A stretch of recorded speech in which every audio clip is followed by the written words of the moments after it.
ఒక్కసారి కొమ్మూరి గోల్డ్ కి కాల్ చేయండి. తాకట్లో ఉన్న మీ బంగారాన్ని విడిపించి మార్కెట్ ప్రైస్ కి వాళ్ళు కొనుక్కుని మిగతా డబ్బులు మీకు ఇచ్చేస్తారు. హలో అండి, అందరికీ నమస్కారం.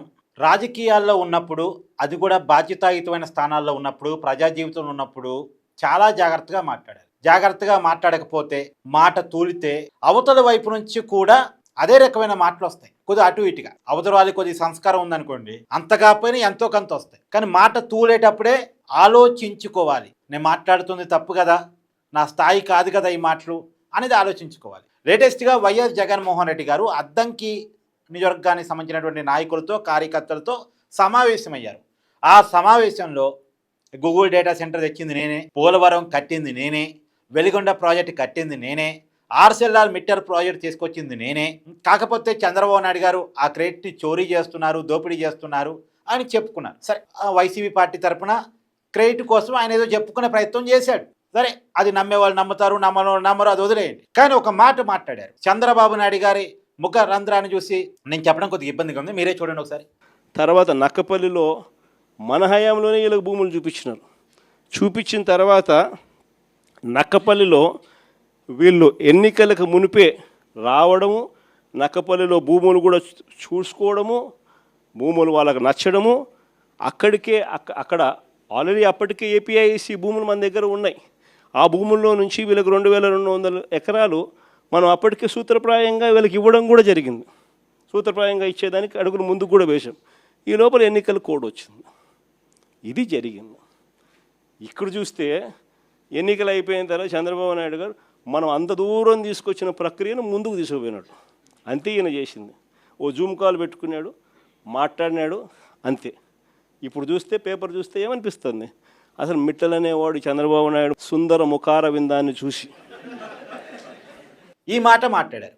ఈ మాట మాట్లాడిన దానికి అవతల వైపు నుంచి కూడా అదే రకమైనటువంటి కౌంటర్స్ వస్తాయిగా. మరి పెంబసాని చంద్రశేఖర్ గారు, కేంద్ర మంత్రి, టీడీపీ నాయకులు, ఆయన జగన్మోహన్ రెడ్డి గారికి కౌంటర్ ఇస్తూ, జగన్మోహన్ రెడ్డి గారు పద్ధతిగా మాట్లాడండి, సబ్జెక్టుగా మాట్లాడండి, మీరు సబ్జెక్టుగా మాట్లాడితే మేము సబ్జెక్టుగా మాట్లాడగలం, మీరు ఇలా మాట్లాడితే మేము మాట్లాడగలం, కాకపోతే మాకు సంస్కారం అడ్డొస్తుంది, మేము కావాలనుకుంటే ఒక్క మాటతో మిమ్మల్ని ఒకసారి వినండి. నిన్నేమో మైండ్ సెట్ గురించి మాట్లాడారు, అంటే మాకు మైండ్ సెట్ బాగాలేదని. నిన్నేమో చంద్రబాబు గారిని ముఖం గురించి మాట్లాడారు. జగన్మోహన్ రెడ్డి గారికి ఇదే చెప్తా ఉన్నా, మీకు ఉంటే రాష్ట్రం మీద అభిప్రాయం ఏదన్నా ఉంటే రాజకీయాలు మాట్లాడండి, సబ్జెక్ట్ మాట్లాడండి, అంతేగతం వ్యక్తిగతంగా ఏది పడితే అది మాట్లాడితే మేము కూడా మాట్లాడచ్చు. ఫిజికల్గా బాడీ షేమింగ్ అని ఇవన్నీ కూడా ఆ చంద్రబాబు గారి మొహమే తెలుగు జాతి ఈరోజు ప్రపంచంలో తలెత్తుకునే విధంగా చేసింది జగన్మోహన్ రెడ్డి గారు. మైండ్ సెట్ గురించి మీరు మాట్లాడతారు. ఎవరిది మైండ్ సెట్ ప్రాబ్లం అని నేను ముందే చెప్పా. ప్రజావేదికను కూల్చిన మైండ్ సెట్టా, లేకపోతే పాస్ పుస్తకాలపై బొమ్మేసుకున్నది మైండ్ సెట్టా? ఎవరిది మైండ్ సెట్? మాస్కులు అడిగిన పాపానికి ఒక వ్యక్తిని సైకోగా చిత్రీకరించి చంపింది మైండ్ సెట్. ఎవరిది మైండ్ సెట్ అని అడుగుతాను. ఇట్లా 100 మాట్లాడగలం. కాబట్టి మీరు సబ్జెక్ట్ మాట్లాడండి, రాజకీయంగా వ్యతిరేకించండి, కానీ మా నాయకుల్ని కించపరిస్తే మేము కూడా నిన్ను బాడీ షేమింగ్ చేయాలంటే ఒకే ఒక్క మాటతో నిన్ను చంపేయగలను. కానీ నాకు సంస్కారం అడ్డుంది కాబట్టి నేను నిన్ను మాట్లాడనని చెప్పి తెలియజేసుకుంటూ అని పెంబసాని చంద్రశేఖర్ గారు మాట్లాడారు. విన్నారు కదా. అయితే ఇప్పుడు ఇది వైసీపీ కార్యకర్తలకి కోపాన్ని తెప్పిస్తుంది, ఆగ్రహాన్ని తెప్పిస్తుంది. మా జగన్మోహన్ రెడ్డి గారిని ఇలా అంటారా, అలా అంటారా అని చెప్పేసి. ముందు అన్నది ఎవరు? ముందు ఈ మాటకి కారణం ఏంటి, అసలు నేపథ్యం ఏంటి? జగన్మోహన్ రెడ్డి గారు సరిగా మాట్లాడి ఉండుంటే, పద్ధతిగా మాట్లాడి ఉండుంటే అవతల వైపు నుంచి కూడా పద్ధతిగానే వస్తాయి కదా. అప్పటికీ పెంబసాని చంద్రశేఖర్ గారు ఏమన్నారు, మేము కూడా అలా మాట్లాడితే మిమ్మల్ని అని అన్నారు. కానీ మేము చంపేస్తామని, నరికేస్తామని, రప్పని అనలేదు. మేము మాట్లాడగలం, కాకపోతే మా సంస్కారం అంటే వస్తుంది. సంస్కారంగా మాట్లాడండి, పద్ధతిగా మాట్లాడని నీతులు చెప్పారు. ఆ నీతులు ఎక్కడ? ఇంకోటి ఏంటంటే, నేనేమంటానంటే, ఇప్పుడు అంబటి రాంబాబు గారు స్పందించారు పెంబసాని చంద్రశేఖర్ గారి కామెంట్స్ మీద. మాటలతో చంపగల రౌడీవా నువ్వు, వచ్చే ఎన్నికల్లో బ్యారెట్తో తంతే పోయి అమెరికాలో పడతాడట. బ్యారెట్తో అంబటి రాంబాబు దండిస్తాడు. అసలు అంబటి రాంబాబు స్థాయి ఏంటి? 1989లో ఒకసారి గెలిచాడు ఆయన ఎమ్మెల్యేగా, గుంటూరు జిల్లా రేపాల నుంచి గెలిచాడు. తర్వాత 1994లో ఓడిపోయాడు, 1999లో ఓడిపోయాడు. అసలు 2004, 2009లో ఎన్నికల్లో పోటీ చేసే ధైర్యం కూడా చేయలేదు. వరుస ఓటముల ఫలితంగా ఏదో రాజశేఖర రెడ్డి గారు ఉన్నప్పుడు ఒక కార్పొరేషన్ చైర్మన్గా పనిచేశాడు. మళ్ళా రాజశేఖర రెడ్డి గారు చనిపోయిన తర్వాత సింపతి వేవ్లో, సింపతి వేవ్ 2014లో గెలవలే. అంటే నిజానికి వైసీపీ పార్టీలో జాయిన్ అయిన తర్వాత 2014 ఎన్నికల్లో అంబటి రాంబాబు గారు ఉమ్మడి గుంటూరు జిల్లా సత్తెనపల్లి నుంచి పోటీ చేసి కోడెల శివప్రసాదరావు గారి చేతిలో ఓడిపోయారు. సార్ 2019లో వైసీపీ వేవ్లో అదే కోడెల శివప్రసాదరావు గారి మీద సత్తెనపల్లి నుంచి గెలిచారు. మళ్ళీ మొన్న 2024 ఎన్నికల్లో అదే సత్తెనపల్లి నుంచి కన్నా లక్ష్మీనారాయణ గారి చేతిలో ఓడిపోయారు. ఇది అంబటి రాంబాబు గారి నేపథ్యం. అంటే మొత్తం 30 ఇయర్స్ ఇండస్ట్రీ అంటారు కదా, ఈ 30 ఇయర్స్ పైన ఇండస్ట్రీలో అంబటి రాంబాబు గారు గెలిచింది కేవలం 2 సార్లు. అది కూడా 2019 వైసీపీ వేవ్లో 151 మంది గెలిచారు కాబట్టి ఆ 151 మందిలో అంబటి రాంబాబు గారు ఒకళ్ళు. అదే జగన్మోహన్ రెడ్డి గారికి గట్టి సపోర్టర్ కాబట్టి అప్పుడు మంత్రి అయ్యారు. మంత్రి అయ్యి కూడా నోటి దూల అంబటి రాంబాబు గారి గురించి నోటి దూల మీకు తెలియంది కాదుగా. ఈ మధ్యకాలంలో చంద్రబాబు నాయుడు గారిని ఏ మాట అన్నారు. ఇప్పుడు జగన్మోహన్ రెడ్డి గారిని ఆ మాట అన్నందుకు కోపం వస్తుంది కదా, మరి చంద్రబాబు నాయుడు గారిని రకారం భాషలో తిట్టాడు అంబటి రాంబాబు. మరి టీడీపీ కార్యకర్తలకు ఎంత కోపం వచ్చి ఉండాలి. కొడాలి నాని చేత వైసీపీ వాళ్ళు ఏ రకంగా మాట్లాడిచ్చేవాళ్ళు, టీడీపీ కార్యకర్తలకు ఎంత కోపం వచ్చి ఉండాలి. గతంలో ఏ రకంగా మాట్లాడిచ్చారు. సరే వీళ్ళంతా వదిలేయండి, అసలు అంబటి రాంబాబు గారి స్థాయి కాదులే కానీ పెంపసాని గారిది, వీళ్ళందరూ వదిలేయండి.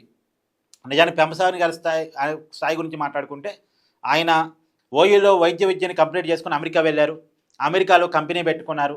అమెరికాలో ఇలా సూట్ కేసులు కంపెనీలు పెట్టి ప్రభుత్వాన్ని ఉపయోగించుకుని అడ్డంగా సంపాదించుకునే అవకాశాలు ఉండవు. ఏదన్నా లీగల్గా చేసుకోవాల్సిందే, లీగల్ వ్యాపారాలలో ఒక పద్ధతిగా నిజాయితీగా సంపాదించుకోవాల్సిందే. అక్కడ అవినీతి చేస్తేనో ఇన్లీగల్గా సంపాదిస్తేనో అక్కడ చట్టాలు చాలా కఠినంగా ఉంటాయి, పనిష్మెంట్ చాలా ఘోరంగా ఉంటాయి.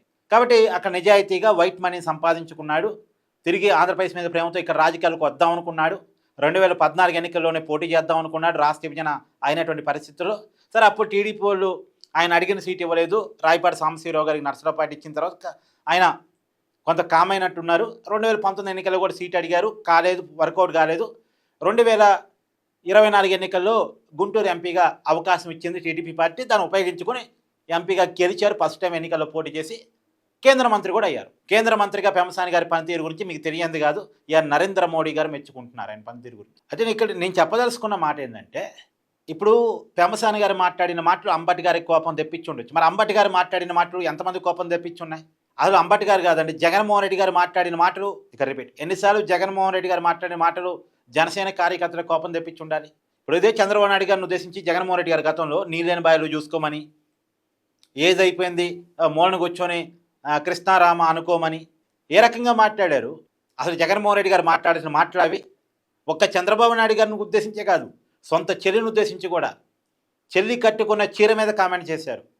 ఒక చెల్లి కట్టుకున్న చీర మీద అన్న కామెంట్ చేయొచ్చా? పసుపు చీర కట్టుకొని చంద్రబాబు నాయుడు గారిని ఇంప్రెస్ చేయడానికి వెళ్ళింది అన్నట్టుగా మాట్లాడారు. తప్పు కదా పదం. ఎవరైనా మాట్లాడితే ఖండించాల్సింది, వ్యతిరేకించాల్సింది పోయి జగన్మోహన్ రెడ్డి గారే మాట్లాడారు. పైగా పవన్ కళ్యాణ్ గారి మీద అనేక సార్లు పార్టీలు మార్చినట్టు, జెండాలు మార్చినట్టు, భార్యను మార్చేస్తాడని, చంద్రబాబు నాయుడు గారు దత్తపుత్రుడని ఇలా రకరకాలుగా మాట్లాడారు. అసలు నిండు అసెంబ్లీలో చంద్రబాబు నాయుడు గారి కుటుంబం గురించి జగన్మోహన్ రెడ్డి గారు చూస్తుండగా వైసీపీ ఎమ్మెల్యేలు అయినటువంటి అంబటి రాంబాబు, వల్లభనేని వంశీ మాట్లాడిన మాటలు ఏంటి? కాబట్టి నేనేమంటానంటే, మన వైపు నుంచి టెంప్ట్ ఉన్నప్పుడు అవతల వైపు నుంచి కూడా ఎన్నో కొన్ని వస్తూనే ఉంటాయి. అసలు మనం జాగ్రత్తగా ఉండాలి, మన మాట తీరు జాగ్రత్తగా ఉండాలి, మనం పద్ధతుల్లో ఉండాలి. అప్పుడు అవతల వాళ్ళ పద్ధతుల గురించి మనం ఎక్స్పెక్ట్ చేయొచ్చు. మనం లకారం భాషలో తిట్టి అవతల వాళ్ళ నుంచి ఏమీ రావద్దు అంటే అట్ట. ముందు మన నోరు జాగ్రత్తగా ఉండాలి, మనం పద్ధతుల్లో ఉండాలి, మనం గీతల్లో ఉండాలి, మనం హద్దుల్లో ఉండాలి. అప్పుడు అవతల వాళ్ళ నుంచి ఏమైనా మనం ఎక్స్పెక్ట్ చేయొచ్చు మంచిని. మేమైతే బూతులు తిరుగుతాం, మీరైతే నీతులు చెప్పండి అంటే అట్ట.